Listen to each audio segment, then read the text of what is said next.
ঠুকে মিষ্টি মুখ করিয়ে সাহস জোগালেন দিলীপ ঘোষ। পুলিশকে বললাম, বাংলার মানুষ আপনাদের এখনো ভালোবাসেন, ভরসা করেন, আপনারা আপনাদের মতো কাজ করুন, ডিউটির মতো ডিউটি করুন। দু একদিনের মধ্যে ক্ষমতার নেশা কেটে গেলে চুপচাপ কালীঘাট চলে যাবে। এ পুরোনো অভ্যাস ওনার। হ্যাঁ, না করবো না, দেবো না, তারপর লাইনে এসে যান। পাবলিক গলা ধাক্কা দিয়েছে, এখন কোথায় থাকবে না। রিটায়ারমেন্টের বয়স হয়ে গেছে, পাবলিক বলছে সন্ন্যাসে যান, ম্যান্ডেট এসে গেছে। তার বিরুদ্ধে উনি কোর্টের বিরুদ্ধে যাবেন, নির্বাচন কমিশনের বিরুদ্ধে যাবেন, সংসদের বিরুদ্ধে যাবেন, এখন পাবলিকের বিরুদ্ধে যাবেন। জীবনে উনি কাউকে বিশ্বাস করেননি, পাবলিককে বিশ্বাস করেননি, এখানকার ভোটারকে, তাই ফলস ভোট দিতেন। পুলিশকে বিশ্বাস করতেন না, আর পার্টি লোককে বিশ্বাস করতেন না, এখন পাবলিক ওনাকে বিশ্বাস করেনি। এই ক্ষেত্রে যেটা আপনি একটা টার্ম ইউজ করেছিলেন, ওই টার্মটার একবার আপনার কাছ থেকে শুনতে চাই। শাড়ি পরা। হ্যাঁ, শাড়ি পরা ডোনাল্ড ট্রাম্প তার একদম জীবন্ত নমুনা। আর আজ আমি বলিনি, 2 বছর আগে বলেছি যে ট্রাম্প যেদিন নাটক করছিলেন যে আমি ছাড়বো না, আমি হারিনি, লোকজনকে রাস্তায় নামিয়েছিলেন, সেদিন আমি বলেছিলাম আমাদের এখানে শাড়ি পরা ট্রাম্প আছেন, ইনি হারলেও ক্ষমতা ছাড়বেন না।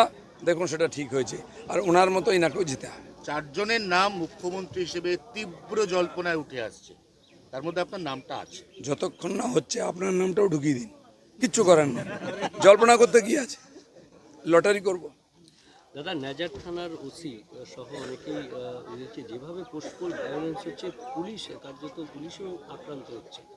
কোনো ভায়োলেন্স হয়নি।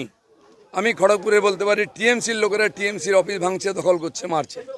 জোর করে পুলিশ দিয়ে লোককে টিএমসি করানো হতো। তারা 5 বছর নয় 15 বছর অত্যাচার সহ্য করেছে। জনরোষ কাকে বলে দেখে নিন, এখনও হয়নি। আমরা বলেছি হিংসা নয়।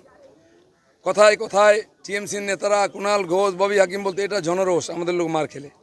আমি বলবো একবার জনরোষ দেখাবো, যে গায়ে কাপড় থাকবে না, চামড়া থাকবে না।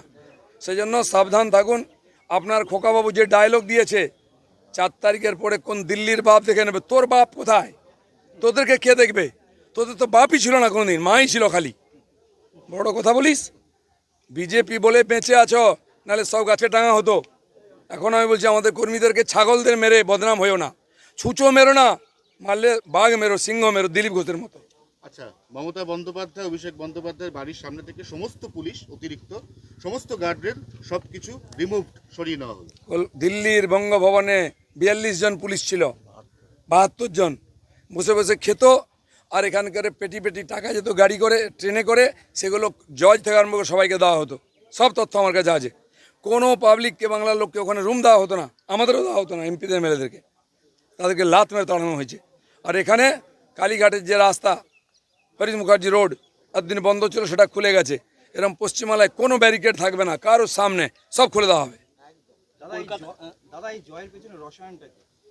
রসায়ন জনগণ অনেক আগের থেকে মন ঠিক করে রেখেছিল, আপনারা বুঝতেই পারেননি। আমি ভোটের দিন আগেও, ভোটের দিন সকালেও বলেছি 200-এর বেশি আসন পাবো, রিভার্স হবে। তাই হয়েছে। যে মানুষের সঙ্গে থাকে, মানুষের মনের কথা বোঝে, সে জানে মানুষ কত কষ্টে ছিল। এই মহিলাদের উপর অত্যাচার, এই লুটপাট, এমন কোনো বাংলায় মানুষ নেই যাকে লুট করা হয়নি, অত্যাচার করা হয়নি। সরকারি যোজনার টাকা থেকে আরম্ভ করে জমি, বাড়ি, দোকানপাট, সব জায়গায় লুট করা হতো। স্কুলে বাচ্চা ভর্তি করুন, পয়সা দিন। হসপিটালে বয়স্কদের ভর্তি করুন, টাকা দিন। এতে আপনি শ্মশানে যান, সেখানেও টাকা দিন। মানুষ যাবে কোথায়? তাই মানুষ এটা করতে বাধ্য হয়েছে। যেখানে কোনোদিন ভাবিনি জিতবো, সেটা জিতেছি। প্রথম সিট জিতলাম আমরা কাঁদি, কোনোদিন আলোচনা করা হয়নি, কিন্তু জিতেছি। যখন জনতা জনার্দন খেপে যায়, এরমই করে। সেই জন্য মমতা ব্যানার্জি বুঝতে পেরেছেন জনতার মুড, চলে যান, নাহলে আপনাকে গলা ধাক্কা খেতে হবে। কলকাতা নিউটাউনে গতকালকে একজন বিজেপি কর্মীকে পিটিয়ে খুন করা হলো, তৃণমূল কর্মীরা খুন করলো। সেই জন্য অভ্যাসটা পাল্টান। আমরা 300 জনকে মারার পরে চুপ করে আছি, কিন্তু যদি 1-2 করি তাহলে কতটা লাশ পড়বে। এখনও পাল্টাচ্ছেন না, কিন্তু পাল্টাতে বেশি দিন। দিলীপ ঘোষকে ওখানে দাঁড়াবে, সামনে দাঁড়িয়ে থেকে বাকি যা করার করাবো। আমি এখনও বলছি, বাধ্য করবেন না। যুদ্ধ শেষ, এবার পরবর্তী ভাবনা চিন্তা কি? শান্তি হবে, শান্তি পর্ব শুরু হবে, উন্নয়ন হবে, নতুন বাংলা হবে। দিলীপ ঘোষকে কি মুখ্যমন্ত্রী পদে দেখা